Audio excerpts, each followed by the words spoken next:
Hey guys, thanks for stopping in for a little bit of shop work action here. Um, going to be doing a custom die cast, and I'm going to go ahead and video the whole process. First thing that I do is take this car apart, and I'll go ahead and show how I do that. These have typically 3 or 4 screws. These older ones, a lot of times they'll have 1 screw in the front and then a screw in each corner of the rear.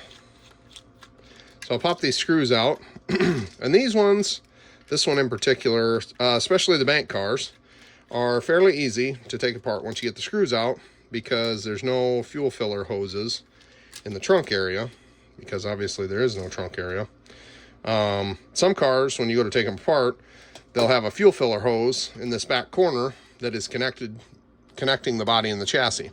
These, all you have to watch is, if you can see in there, the roll cage needs to miss the steering wheel, dash stays in the body, car comes apart. So the chassis can basically set off to the side. From here, what I'm going to do is pull these screws out that hold the hood and trunk. Well, on this, caught myself, there's no trunk lid on this one because it's a bank car. But I'm going to pull these screws out here and pull the hood off of this. And once I do that, I can take the hood off, comes right out. And then there's 2 more screws here on this particular one. They're not all this way. Some of them, the dash is just glued in them, and just with a swift little pop, you can break it loose and slide it right out. This one here has screws. Just depends on what chassis, what car it is, as to how everything's held in there. I lost the screw there. Okay, dash comes out. And what I like to do is, you can get these little containers at Menards cheap. They're like $1 a piece. I throw all my screws and parts, window pieces, anything that you're not going to need to refinish can just go in this container. Keeps it all from getting lost. Some of these you can just pop. Some of these you can just take a knife.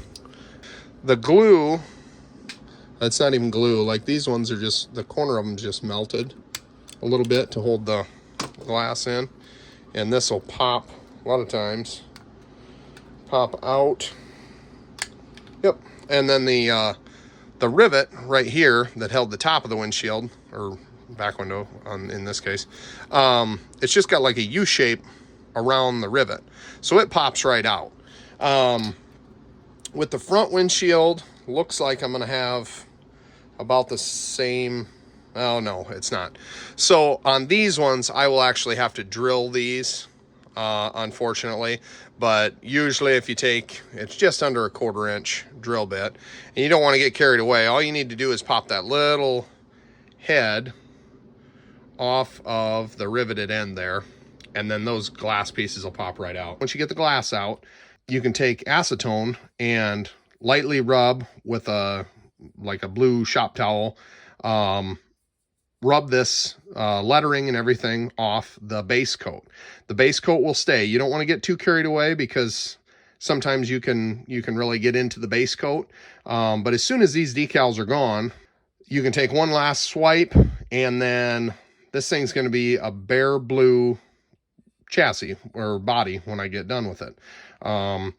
With the front grille piece here, this, you can just take like a cutters. Let me see here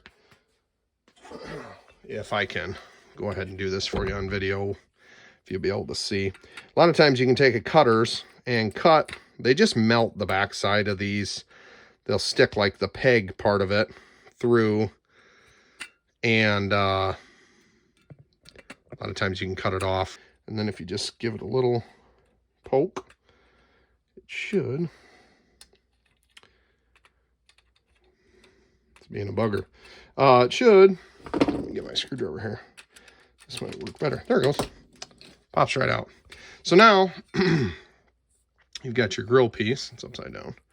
Got your grill piece out. If you were to take acetone and wipe across this, not only would it take this black printing on the inside and start to wipe that away, it would probably ruin the chrome too, because this is just a plastic piece. It would start to melt the chrome away from the plastic, and it would ruin it. So you want to take all that stuff out. Like I say, anything plastic, any windows, everything but the bare metal body needs to come out of the car. Anyway, I've got long enough video here. I'm going to go ahead and call it a night here. I will be posting another video, probably a video down at the shop, and I'll show you the acetone process and stripping the old lettering off before we get ready to put the new lettering on. So anyway, thanks for watching, guys. We will catch you in the next one.